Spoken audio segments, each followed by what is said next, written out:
Take it away, Dave. Okay, let me figure out how to share screens. I actually haven't used this before. Uh, oh, it's actually really easy. Okay, can you see my VS Code? No. Oh, you can't? Dang it. Not yet. Uh, how does this work? Huh, it says it, this claims sharing. Uh, I mean, it shows a black screen. Oh yeah, now. There we go. Yeah. oh, okay. I don't know what happened. Okay, so the mempool's job is basically you have like you are receiving transactions. You need to broadcast them to the network so that everyone knows about them, and so then future proposers can propose with these transactions. Like they ideally they'd reap the transactions with the highest like fees, but currently we don't sort by fees, so it's just like they reap some transactions in their mempool. So I don't know. I guess my plan for this is just like going through like kind of the five things that Mempool does, and then like maybe going through some of the current issues slash proposals. So the five things it does is essentially you like receive transactions, you broadcast transactions, you receive a block, you broadcast a block, and there's actually only four things. I don't know why I said five. Uh, so for receiving a transaction, you have this like receive method. Uh, and then you have some bytes, and we use interface decoding to like just figure out what the transaction is, and then we go into the wait. And after we receive it, we go to checktx, like right here, and okay, I'll just go to the side.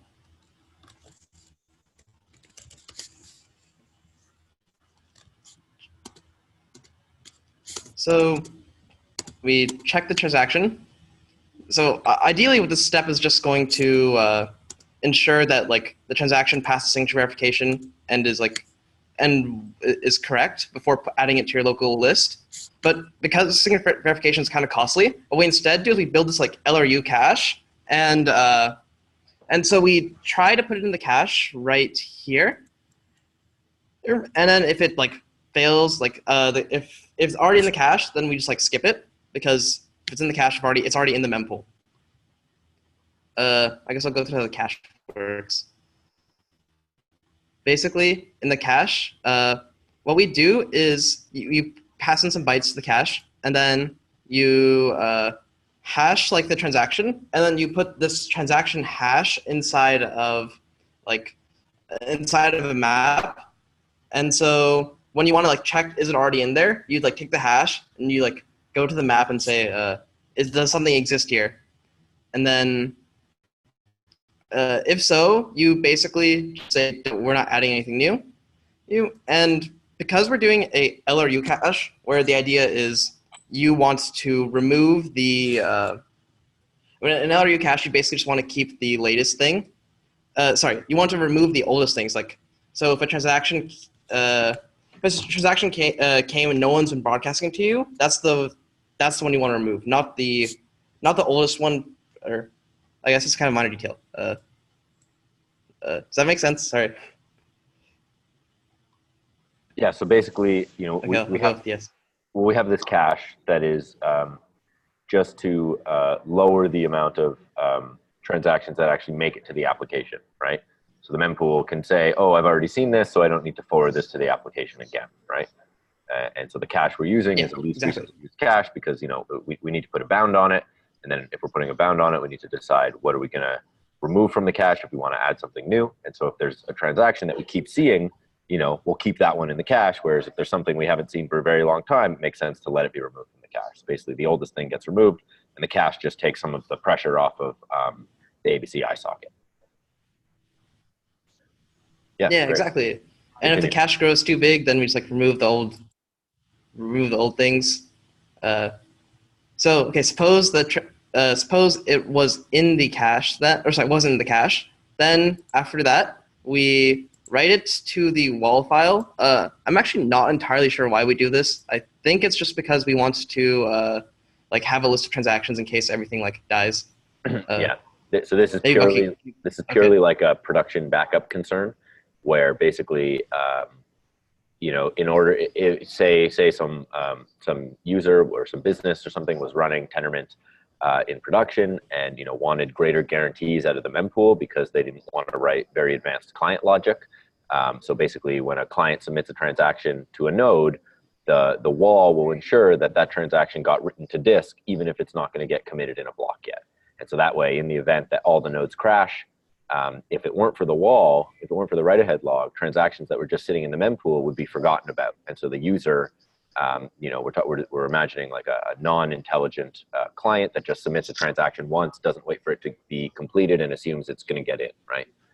Which isn't really the way these systems are designed, like blockchain systems are designed in general. The client kind of has to keep track, and it's up to them to make sure it gets in. Whereas if we want this to work for, say, for an enterprise user, we want to make sure that when the client submits a transaction, the thing actually gets saved to disk.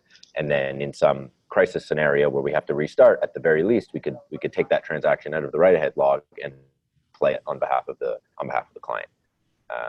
Yeah, but right now we don't actually do anything programmatically with it, and it's just a performance hit, a pretty significant performance hit. So I think it's off by default. Could it be also related to FIFO guarantees? To which? FIFO guarantees. We are locally, yeah. I mean, the mempool provides the FIFO guarantee regardless. With respect to like what gets into a block, right? Yeah. Yeah. So this, but you know, the mempool can only preserve this kind of guarantee locally, right? Because it's not doing consensus. So, yeah, this is really just convenience and to avoid data loss under certain conditions where, you know, the mempool design and the whole system design currently is such that, you know, clients have to be intelligent if they want some guarantees. But in order to kind of step around that and make this work in certain settings, the write-ahead log kind of helps here. But the real solution is a more intelligent client. Does that make sense, Dave? Okay, cool. Yeah, cool. Good to know. So after the wall happens and you receive a transaction, you basically go to the proxy app connection that like Bucky was talking about last Thursday. It'll do the check TX, and then there is some global callback. So I should have explained this earlier, actually. Sorry. So when we start the mempool, we create this callback somewhere. Let me try to find where. Callback.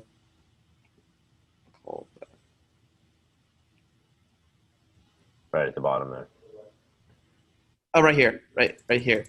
So this callback is basically what? Okay, whatever. So right here, basically what we're doing is after every check TX happens, you call this response callback function. And this response callback is actually going to add it to your mempool list.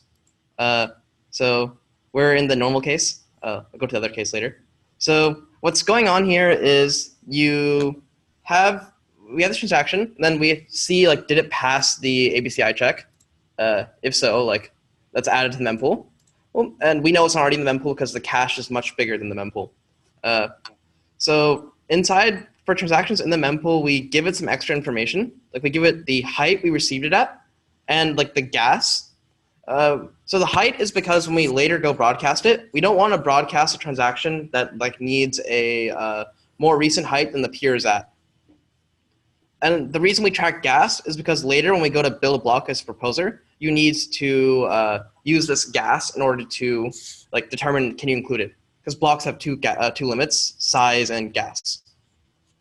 Actually, it's interesting. We probably don't need this for full nodes. Only validators need this. All right. Yeah, that's a great point. You only need it for full nodes. And so this height thing, I don't understand. Can you explain once more? Sure. So it's actually a little bit like hacky in my opinion, but the idea is when you get a transaction and say like we're at, you log the height at which you're at when you received it. So the idea is that if it passed when you're at height 10, maybe it wouldn't have passed if someone's at height 9. So you're only going to broadcast to people who are at height 10 or greater. Mm-hmm. So this is like the reason I said it's a bit hacky is because like, well, maybe it was valid at height 9. So Okay.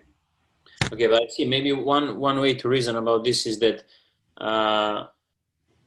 somehow maybe, yeah, but this doesn't make sense also.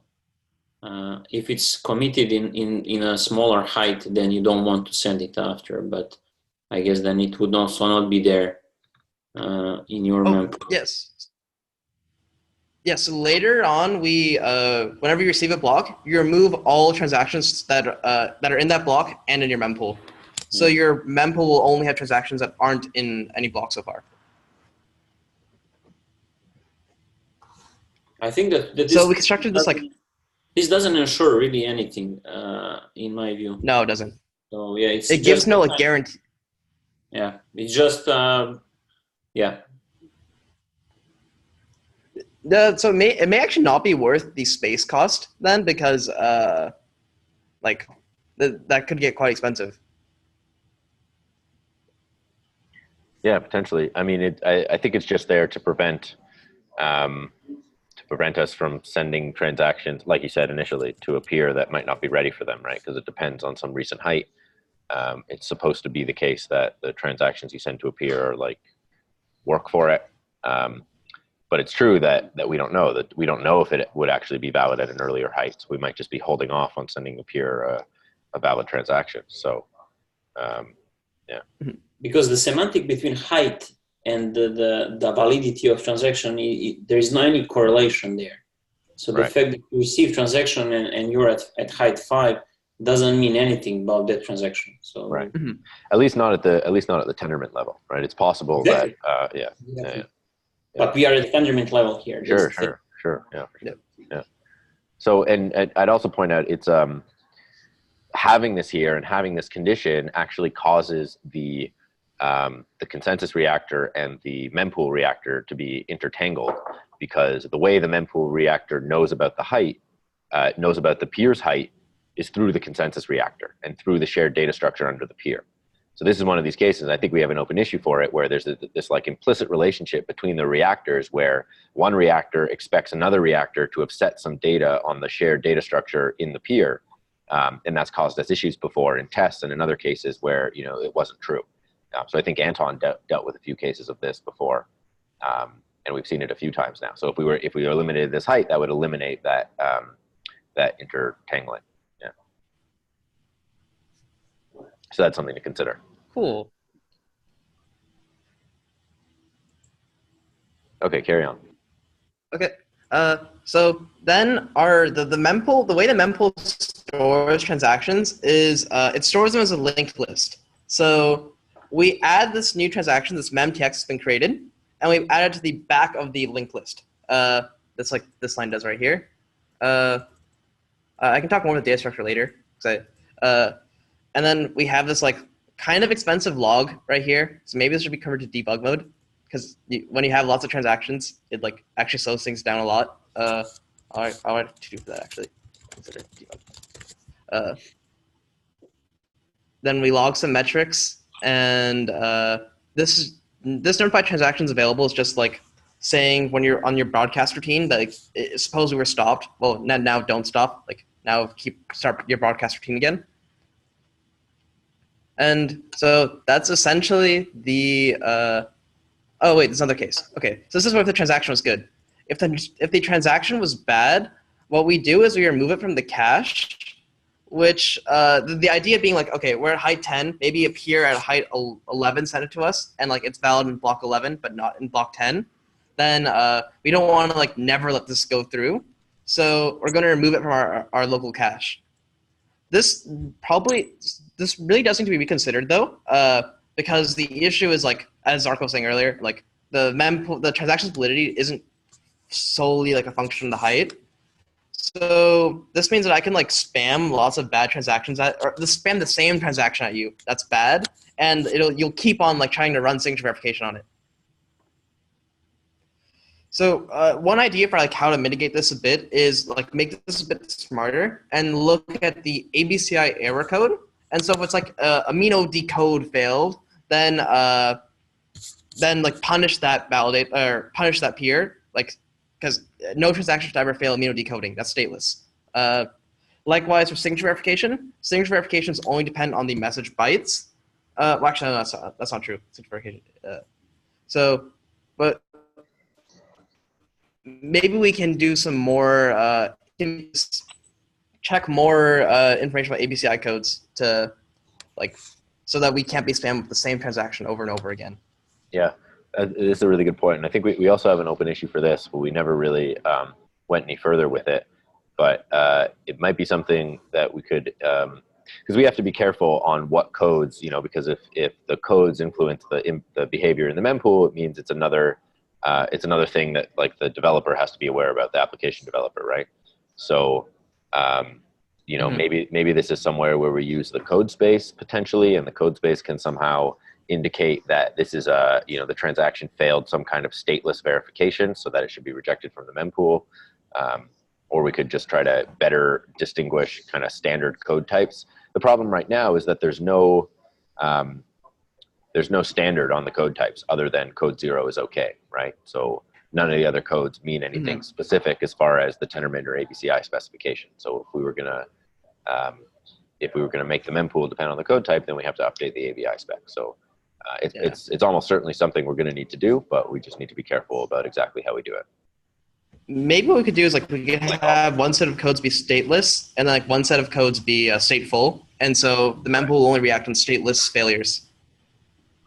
Yeah, but would you do that by adding another code field, or by using the code type or code space, or reserving some fields? I mean, some values from the code. Yeah, it's probably an open issue or not a simple problem. Maybe we should discuss on GitHub later. Yep, sure. So there's an open issue for it, so we can take it up there. Cool.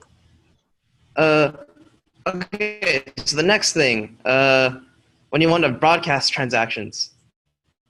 Actually, does that make sense? That's any questions about what happens when you receive a transaction? Okay, so I'll go to broadcasting then. Broadcast. Okay, there's this broadcast transaction routine. So the idea is we iterate through our mempool linked list per peer. So this first condition is saying, okay, is there anything left to send to this peer? And then if so, then continue.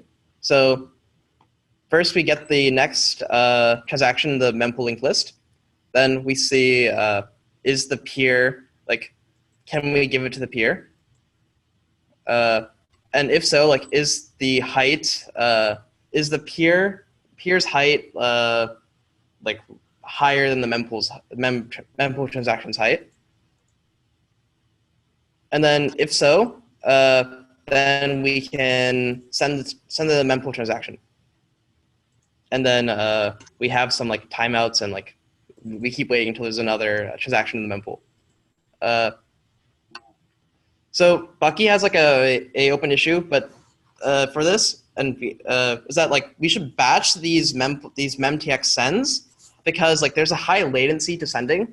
So we get a much more efficient thing if you send I don't know, maybe 10 transactions at once instead of just one at a time. So that's something we should eventually do. Yeah, this is I think this should be a relatively easy kind of feature to add here. But I also would similar to the previous discussion said that this stuff the peer height from the mempool point of view is irrelevant stuff. And so at a consensus level, it makes sense that we are doing this check, but at the mempool, at a consensus reactor level, but at the mempool level, we just want transaction to propagate to the network as fast as possible. So checking that we reach a height to pass transaction further might be wrong. Especially because we are sleeping here, we don't do anything. So why not, if you have bandwidth, why not just pushing transaction around?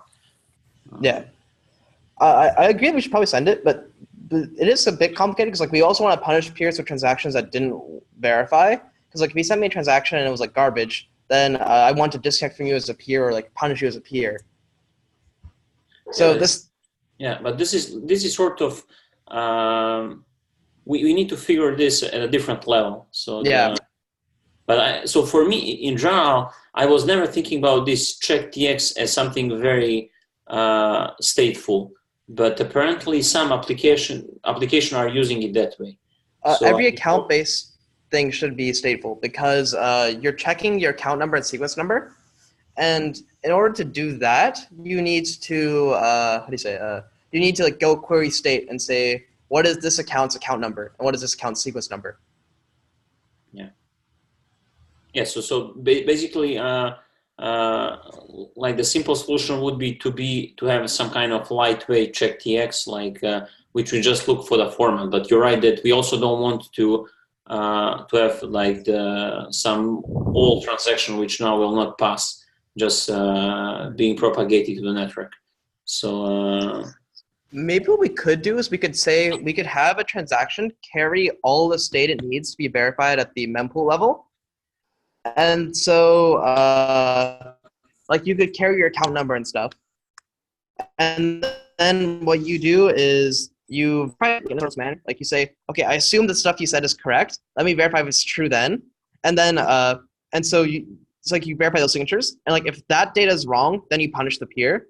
And then you do the stateful checks. Then, like to ensure that data that was provided was actually correct.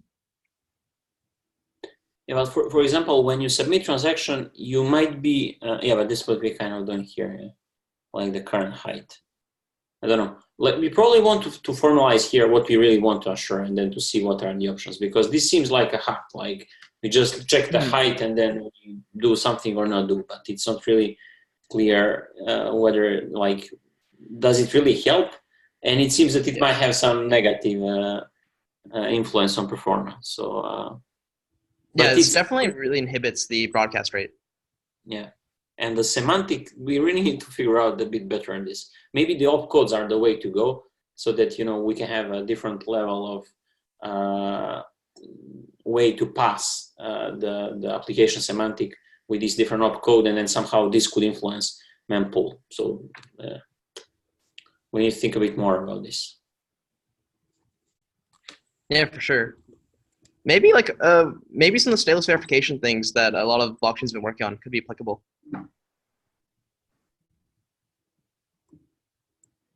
Okay, I'll carry on with like what we do when we receive a block. This is called our like update function. Okay, so when we receive a block, essentially the goal here is we want to remove all transactions from for which that were included in the block. And we also had like when proposing, or sorry, I guess I skipped this earlier. So when you receive a transaction, you have a function, post-check function. Sorry for skipping this. I guess I didn't see the lines. So backtracking, when you receive a transaction, you want to check that like the number of bytes it has is not bigger than the block before you pass it to check TX. So that's what this like pre-check function does. And similarly, like once you've checked the transaction, you want to ensure that the amount of gas it takes is also not bigger than the block gas limits. So this like post-check function does that as well. So like when you receive a transaction, you run the pre-check before going through the caches, and then you run the post-check after you've gotten it back from check-tx. And so in this update function, since these are basically based off of block size, we have to update these in case like consensus change those consensus params. So once you receive a block, then what we first do is like we add all these transactions we just received into our cache, just so that because now since they've already been in a block, we no longer need to keep accepting them if a peer sends them.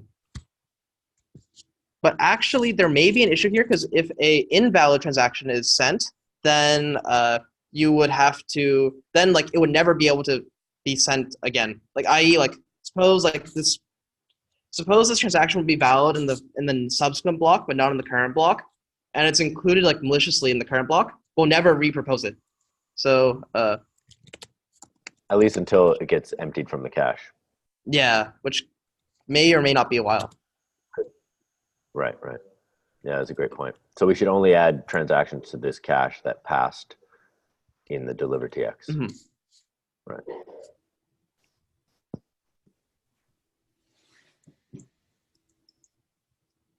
And then we basically just remove the transactions.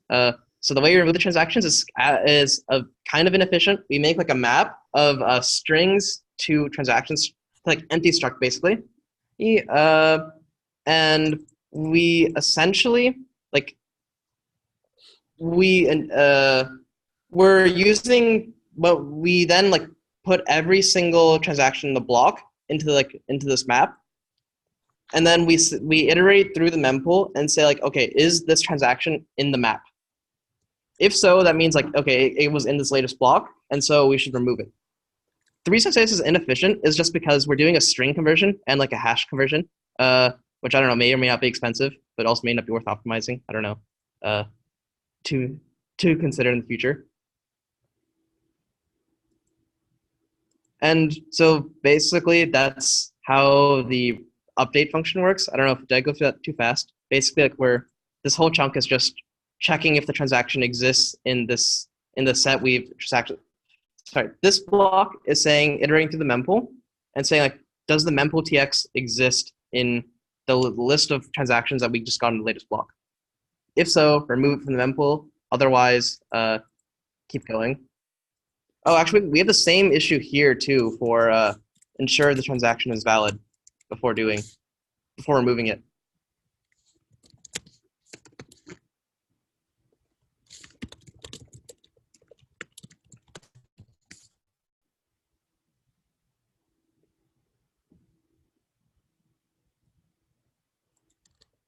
Okay, does that make sense?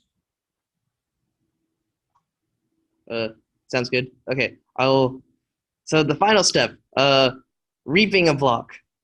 What about the recheck? We have this like mutex. So, sorry? What about the recheck? Oh, wow, you're right. Whoops. Wait, where does recheck happen?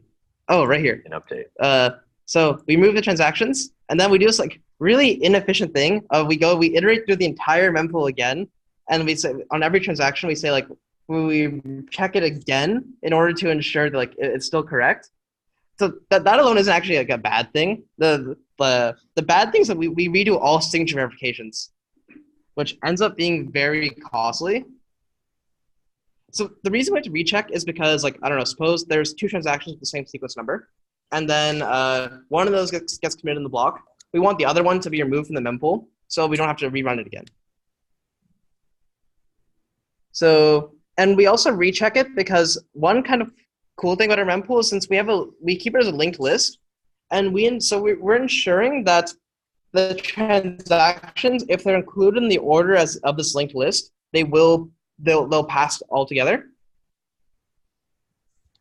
But that also has like some kind of weird, or not weird. It slows down this process because it also means we can't parallelize these rechecks. So when we go to recheck, the way we do it is, let me find the recheck code.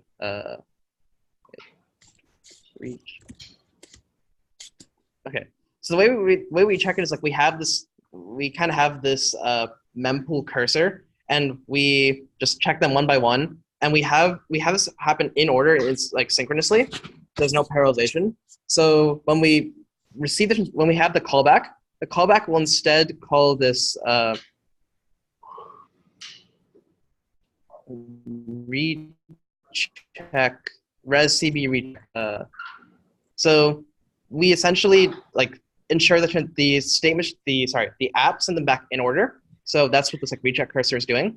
If they're not in order, we panic and like tell the app they're doing it wrong.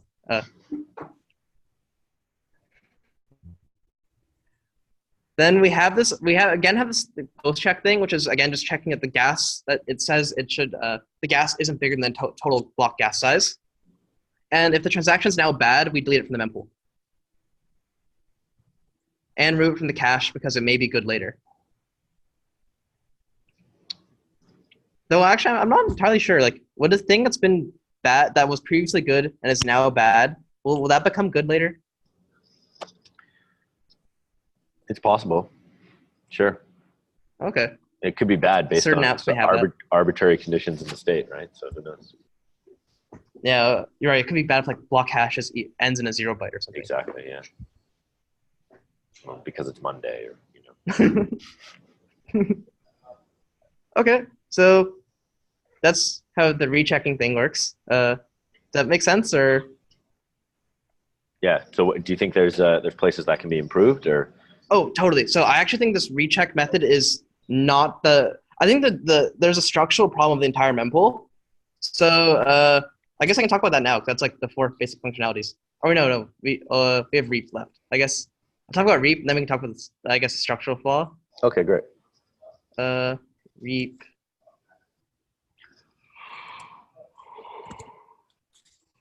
Okay, so reap is just saying like the consensus will say like I want to give me a block or give me a set of transactions that are up to this many bytes and up to this much gas.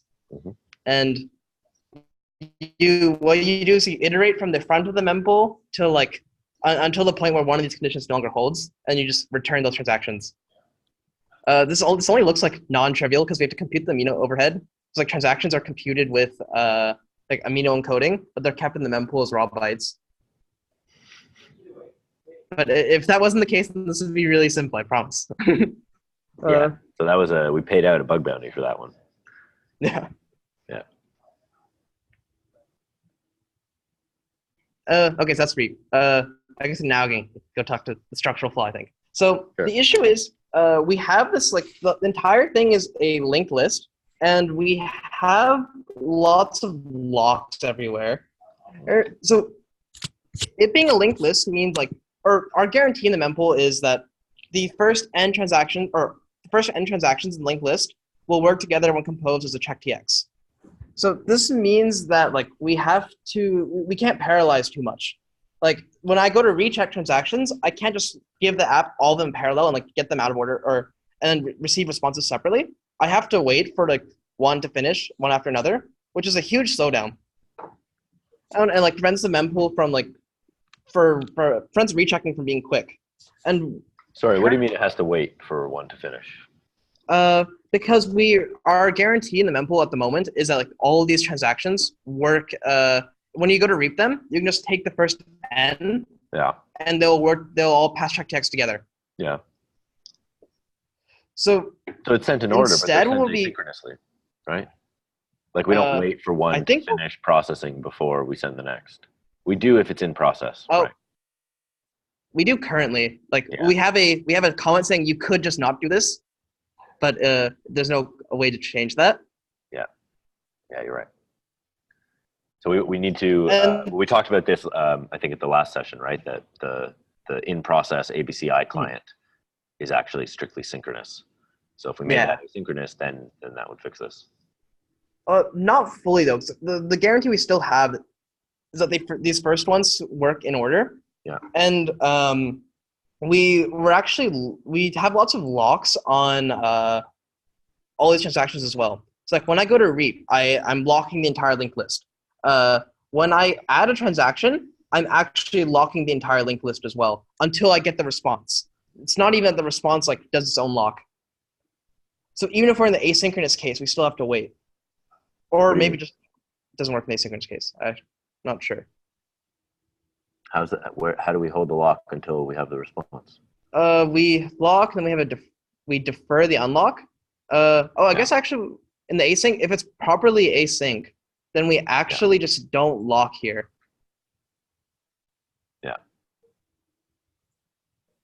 This shouldn't be a huge. So the way our mempool is I believe the transactions are they're what we call a concurrent linked list. Yeah. This is a lie. It is actually a linked list with a mutex on every single node. This is so you can't have multiple of these adding you can't if you have multiple, even in the async mode, if multiple of these things were ending at the same time, they would have a contention and like you'd have delays. So instead, what I think we need to do is change this linked list to be a different data structure that is concurrency safe, So like you could, or sorry, concurrent with no locks. So you could instead like add these multiple transactions without in a lock-free manner. These like exist. There's a and so by doing that, we could like eliminate this contention between different check TXs. And then instead, we want the guarantee that when you go to reap, you have this. When you go to reap, you have the first n transactions already verified that they work together.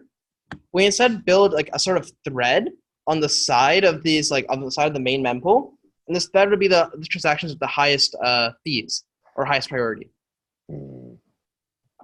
But how do you know those are going to work in the right order? So it's part of the thread. So like the thread. So I guess let me backtrack 1 sec. The transactions data structure I'm proposing that's like lock free is also sorted. So we'd have it sort by fee or sort by like fee per amount of work ratio or something. Yeah. Then we start building up this thread of the highest reward ones, regardless of whether we're when we're going to propose next or not. So and we build this thread up until it reaches the maximum size. Yeah. And we keep verifying within that thread that like these all work together. I see. So when we're we go running to propose, CheckTX again. So we run CheckTX again on those transactions to make sure that they're valid in that order. Yeah, on these high value transactions. Right. So you get the sorted order of the highest value. You take the highest one, you run CheckTX, and then you take the next one, you run CheckTX. If it fails, you'll leave it for later, try the next one, and so on. Yeah. Right. So Pareilles locking is actually a really big problem, in my opinion, because I can't, if I have a peer sending you 100 different transactions at once, or you have multiple peers sending you different transactions, yeah, you can't do you can't do anything with the 99 of them. You can only handle one at a time. Yeah. Which kind of blocks, if you have expensive signatures, like in BLS transactions, a single transaction is kind of costly. Yeah. So it's like, this blocks the mempool from being useful. Yeah. We have a separate problem due to these locks as well, which I was open issue, like I think yesterday, or I don't know when, that like all these check TXs are claiming a lock on the mempool. All of the reaps claim a lock on the mempool, and it's now the case that when you want to propose, you have to fight all these check TXs for your ability to propose. Yeah. So I can like add thousands of check TXs here, and then when I want to propose, I have my one like mutex has to go fight these other 1,000. Yeah. And the signature verification time, like just keep in the back of your head, I guess, for SecP is about 250 microseconds. So if the mempool's like size is like 5,000, that ends up being like 1 point something ish seconds to verify these check TXs. Yeah. So we end up that like, and since you can continually keep spamming them, you can keep on increasing, or the number of check TXs, like check TX threads doesn't actually decrease. So it's still going to be hard for you to reap, like no matter what, because there's no prioritization. But the reap isn't competing with the transaction completing. It's only competing with it getting started, right? Because the lock is only in the synchronous case, it is. Yes, in the synchronous case, but assuming the ABCI client was properly asynchronous. Yeah. So it sounds like we definitely need to fix that. Or go with the new mempool design, which might be valuable regardless. I think the mempool design, like the new one's just better in general. Yeah, sure. Because you get sorting for free. Yeah. You can't really do sorting in the linked list. Cool. I guess I can go through the issues then. I guess you can't see my. Is it possible for me to change like the screen? I think so. I don't know exactly how, but maybe you have to unshare first. Does anyone have any questions, by the way? Let's see this. Can you see Firefox or GitHub? No. Not yet. Oh. The screen is turning green here. No. Now there's a browser. Looks like Firefox. Okay. And GitHub in a dark cool. scheme. Very nice. Yeah. Okay, so this mempool lock things thing I just mentioned, and I have some numbers in that particular issue, and so I think like you can probably delay the reap by seconds if you tried. Yeah. Then switch hash after tree map. This is kind of minor, probably not worth spending time on. This interface and encoding mempool messages. When we go to broadcast, instead of like broadcasting the actual bytes, we're converted to an interface which has only one implementer, and so this adds like an unnecessary 4 bytes of overhead on every single gossip, which is a bit silly. Yeah. What's the interface? What is Amino. this? It's the mempool message type, right? Oh, okay. Every consensus reactor defines its own type because most of them have more than one message, except this one only has one. Same with the evidence pool. I think it also only has one. The thing is, though, like the nice thing about using the interface is that we can add a new type, right? So if we want to add the batching, but right, you can always. I guess we could add that all in one type too. Just ignore the first field, right? Yeah. Yeah. Okay. And we can also just add new messages. So the issue with like amino here is that in P2P sensitive things, that's a 4-byte overhead, whereas really the 1-byte enum, or you have to use the 4-byte overhead. Yeah. Yeah, it would be nice if it was, only 1 byte. At least with, the nice thing about having at least 1 byte is that it's somewhat future-proof, right? Yeah, well, I mean, you can always borrow into code, so it's 7 bits, and you can get more than 1 byte. Sure. Okay, then the next thing, validate full box. Actually, I don't know what this is. Do you know what this is, Bucky? Oh, this is a test. Okay. I guess we don't. Oh, this is what caused the mempool bug. When we had the mempool bug. Yeah. We didn't actually tried running it through consensus to see if it didn't work properly. Yeah. We just had the mempool test to test what we thought it did. Yeah.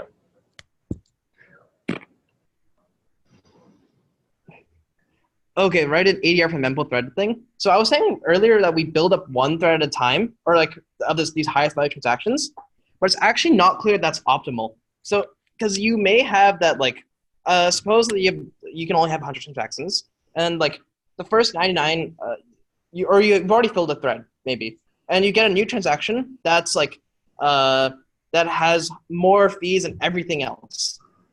Then you may want to like pop off the last thing of your thread and add this new highest value thing. Yeah. But then you may have an issue that in the subsequent block, maybe you invalidated like maybe half of your thread. So do you have to go you may want to already have another backup thread like created before instead of just like and abandon your current one. Or there's like lots of different ways to do this. Return error when wall. The next issue I guess is like returning error when wall fails. Not that big. Allow nodes from without mempool. Distinct from the actual mempool design. Oh, mempool caching. So when we had the cache, I was saying we did a SHA-256 hash of the bytes we're throwing into the mempool cache. I didn't explain why that was the case. The reason we do that is because if we just had the mempool cache have the entire bytes, I could just make really large transactions and like adversarially fill up your cache such that it was massive. So instead what we do is we do a SHA-256 thing to give a truncated version. But instead we don't really need a cryptographically secure hash here. You could instead use something that's like very nice and it's not known to have collision problems, but it's not considered cryptographically secure. So that's like what this is proposing. Basically, the actual hash is called highway hash and uses like SIMD to be really fast and nice. It may not be worth doing that in the long term if we can instead use that SHA-256 hash on the cache and we send that hash with the transaction to avoid recomputing that later. So that could actually offset the cost. So worth considering. Sending the hash with the transaction? Yeah, so like when you go to the when you reap it, maybe you give all the transaction hashes as well. And I see. Yeah. And so in consensus, you don't have to recompute those when building your Merkle tree. That might be micro-optimizing. Yeah, I think so. So if so, then we should just use the faster hash. Fair enough. Punish peers that return certain codes. Okay, this is back to what we were talking about earlier. Like, if it's just decoding fails, then there's no excuse. Yeah. They just did it wrong. Changing a data structure. Yeah, this is the same like parallelism things. I don't know if there's anything else interesting here. Could we consolidate that with the other one? The thread one? Yeah. Actually, Exla did the opposite because he wanted like I don't know. I think he wanted an ADR for that, whereas the other one was just still discussion mode. Okay, sure, that's fine. Then adding a recheck TX function. So earlier I was saying check all signature verifications. This is very unnecessary. You can instead just have that. You can just say like, okay, assume the signatures are already verified. Let's skip the signature verification. So now these new when we're rechecking everything in the mempool is now very fast. Yeah. And so the fear is like, okay, what if pub keys change? Well, if pub key changes, then like the app can figure that out. Like the app should be able to tell did the pub key change recently, and then still verify signatures. So the idea here is to like add a flag to the check TX. Yeah. Yeah. Yeah, that could be valuable change to the ABCI though. I think we need to accumulate a list of proposed improvements to ABCI and have some kind of workshop or design session to figure out what should get integrated. Yeah.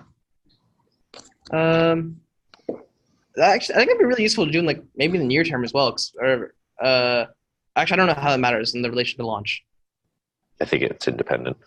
Okay. It doesn't break the blockchain, right? Yeah. Okay, then the remaining of these is the wasteful transaction broadcasting is basically just like we should batch them, I think. Oh, no. Sorry, this is the thing I have an open issue for, or open PR for. Open PR for, yeah. Yeah, so basically what's going on is like when we send a transaction, if I send it to you, then you may resend it back to me, which is very silly. So instead we should like have the mempool keep track of which peers sent it to them.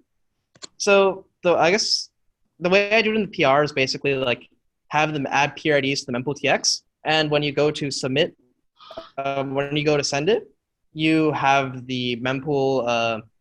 Just make sure that the peer isn't in that mempool TX list of isn't in the list of peers that sent that transaction to you. The PR is also like a bit it's a bit more complicated because we have to do some annoying things with the callbacks. But that ends up basically just means that we set the callback per response request instead of having a global callback. Right. Great. Yeah, I think that's all the issues. Oh, I guess maybe it might be worth talking about the latest issue a bit more for the adversarial delay. Because we could also get around this by removing that lock on when you reap, because reaping technically doesn't mutate the mempool.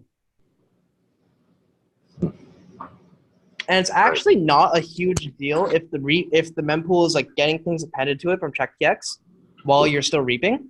That just means you get more transactions in your reap. The question I guess is, where do you stop? If that would also fix that huge like contention problem.